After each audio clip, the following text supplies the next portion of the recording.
নমস্কার। আজকে আমাদের 5th গ্রুমিং ক্লাস ডান।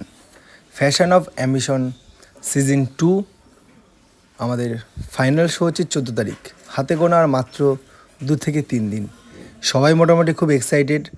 আর সত্যি বলতে আমার ছোটো ছোটো বাচ্চারা খুব টেনশনের মধ্যে রয়েছে। তো ওদেরকে ফার্স্টেই আমি বলেছি, তোমরা এখানে শিখতে এসছো এবং এই যে এক্সপিরিয়েন্সটা হবে, এই এক্সপিরিয়েন্সটা সারা জীবনে থাকবে। হেরে গেলে মন খারাপ করবে না, কারণ যে কোনো বিষয়ে হার জিত আছেই। তাই নিজেকে শক্ত করে বাড়িতে খুব ভালোভাবে প্র্যাকটিস করে তোমরা আসবে। আর যেখানে যেখানে ভুল হবে আমাকে ফোন করবে, আমি কন্টিনিউ তোমাদেরকে ফোনে সব বলে দেবো। তো আমার বাচ্চারা সত্যি এত ভালো, দাদা এটা কী হবে, ওটা কী হবে, এগুলো আমার কাছে সত্যি খুব পাওয়া, মানে ভাগ্য করে আমি স্টুডেন্টগুলো পেয়েছি। বিষয় হচ্ছে ফোন করছে, ভিডিও কল করছে, মেসেজ করছে, এটা হচ্ছে তো, এটা হবে তো। তো আমি যে ওদের মনের মতন একজন টিচার হয়ে উঠতে পেরেছি, বা ওদের কাছে যে আমি পৌঁছাতে পেরেছি, বা ওরা যে আমাকে বুঝতে পেরেছে, আমার কাছে এটাই অনেক। তো আমি তোদেরকে অনেক আশীর্বাদ করি, তোরা অনেক দূর এগো, তোদের সমস্ত মনের ইচ্ছা পূরণ হোক, তোরা যা যা চাস তাই যেন পাস। আর আমি অলওয়েজ সবসময় তোদের পাশে আছি। আমি আগেও বলেছি, আমাদের শো 14 সেপ্টেম্বর বহরমপুরে।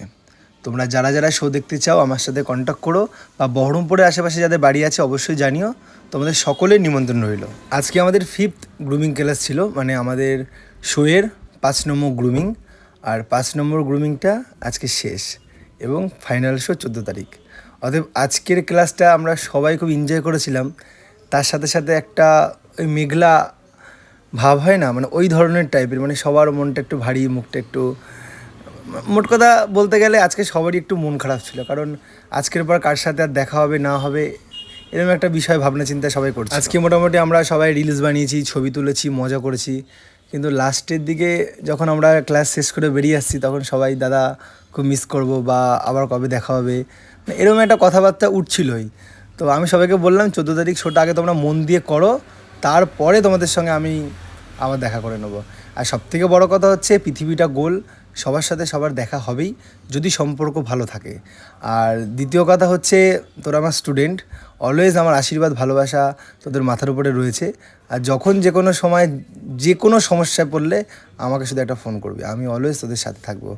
কিন্তু বিষয় হচ্ছে মন খারাপটা থেকেই যায়, হয়ে যায়। এই যে এতদিনের একটা জার্নি, এতদিনের একটা আসা যাওয়া, এত গল্প, এত কথা, এত স্মৃতি, সবটা আর কি দুদিন পর আর থাকবে না।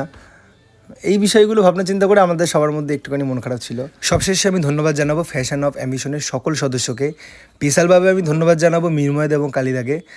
তোমরা যদি আমাকে এত সুন্দর অপরচুনিটিটা না দিতে, তাহলে আমি আজকে এত ভালোবাসা থেকে বঞ্চিত হতাম।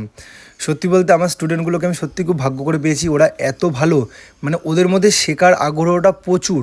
মানে ওরা জানলে পরও দাদা আটটু বলে দাও, এটা হচ্ছে তো, ফোন করে বলছে এই শাড়িটা পরবো, এই কানেরটা পরবো। মানে এই ভালোবাসাগুলো না, মানে আমার খুব ভালো লাগে যে আমার স্টুডেন্টগুলোর মধ্যে একটা খিদে আছে, চাহিদা আছে, যে তারা জিততে চায়, তারা শিখতে চায়। তো এই বিষয়গুলো থেকে আমি বলবো যে এই ভালোবাসাগুলো আমি, মানে ভালোবাসাগুলো থেকে বঞ্চিত হতাম। তো অনেক ধন্যবাদ দাদা তোমাদেরকে। আর আর তোদেরকে অনেক ভালোবাসা, অনেক আশীর্বাদ। তোরা অনেক দূর এগো, খুব ভালো করে শোটা কর।